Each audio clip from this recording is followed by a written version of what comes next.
Здраво, дечки, јас сум Кика Авеиро, а ова е Body Positive Macedonија, каде што зборуваме за љубовта кон себе, љубовта кон своето тело, самодоверба и нашето ментално и физичко здравје, а и булинг во последно време. Ова видео сакам да биде малце полабаво и да ви направам муабет за нешто кое што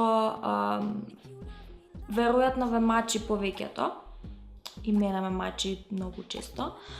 Мислам дека во никој момент нема да биде сосема од странето тоа чувство на не се чувствам доволно добра да бидам ова или да бидам она, или да направам ова или да направам она. И тоа е сосема нормална појава. Многу често го слушаме тоа. Не, јас не можам. Јас ли, па како сега јас, па не знам јас, па зошто, како јас, па не можам јас. И е многу нормално. Зошто? Заради тоа што единствениот начин да се чувствуваме доволно добри во секој момент од животот е доколку секој ден правиме нешто исто. И никогаш не превземаме нови чекори, никогаш не одиме напред, не превземаме ризици, не сме амбициозни да направиме нешто ново во животот, туку постојано стагнираме, цело време сме тапкаме во место и се ни е познато, се знаеме како да направиме. И нормално во таков случај би се чувствувале доволно добри во секој момент од животот. Ама дали би сакале да живеете таков живот? Претпоставувам не. Така, нормално е дека сакаме да имаме некаков напредок во животот, да одиме напред.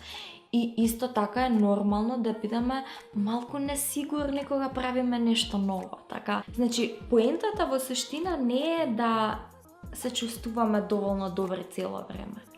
Поентата е да се чувствуваме дека не сме доволно добри да направиме нешто, ама сепак да го направиме. Да бидеме несигурни за нешто, ама сепак да го направиме. Во суштина, мислам дека целата поента на животот е тоа. Меѓутоа, многу често сме многу самокритични кон себе си и прво се критикуваме самите себе си, зошто не сме доволно добри да направиме нешто.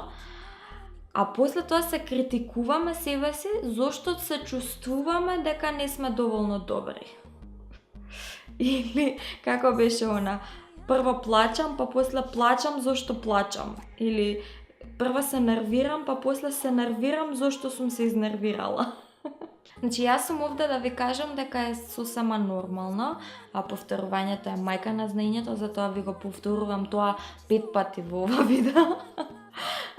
Сосема е нормално и не очекувајте дека ќе се чувствувате сосема самоуверено и сосема пуни со себе, како и да се вика на македонски.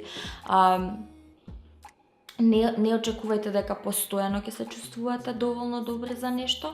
Нормално е кога почнувате нешто ново и кога одите напред со животот да има моменти во животот каде што ќе си помислите дека не сте доволно добри за некоја работа, за некаква работна позиција, за нешто да направите, за да постигнете нешто, не сте доволно добри за да си ги постигнете целите или соништата, или па дури не сме доволно, понекогаш помислуваме дека не сме доволно добри за друга личност, за партнер кој што сакаме да го имаме во животот.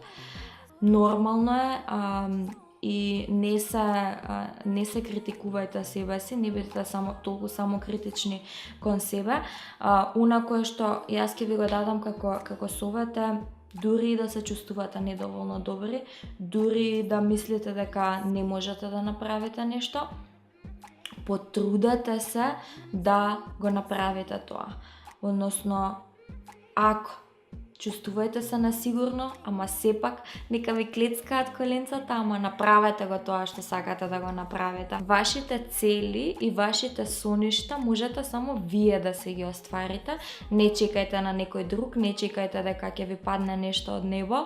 Превземете вие некакви чекори напред и не се плашете. Нормално е да бидете несигурни, ама направете се што треба да направите, се што можете да направите за да си ги остварите тие соништа кои што ги имате. Се надевам дека ова ќе ви помогне барем на некој и барем на оние кои што можеби се наоѓаат пред некаква животна одлука или пред нешто за кое што ќе ви треба малку повеќе храброст и нешто за кое што се чувствувате недоволно добри, еве ви го знакот дека сте доволно добри и да го направите тоа кое што сакате да го направите. Јас сум Кика Авеира и се одјавувам од ова видео, а вие кликнете долу subscribe, кликнете лайк за да можам да знам дека ви се допаѓаат овие видеа и дека сакате да правиме понатака видеа. Ако имате некаква идеја за што сакате да зборуваме, пишете ми долу во коментар или пишете ми на Instagram. Слободно и се гледаме во наредното видео. Чао, чао!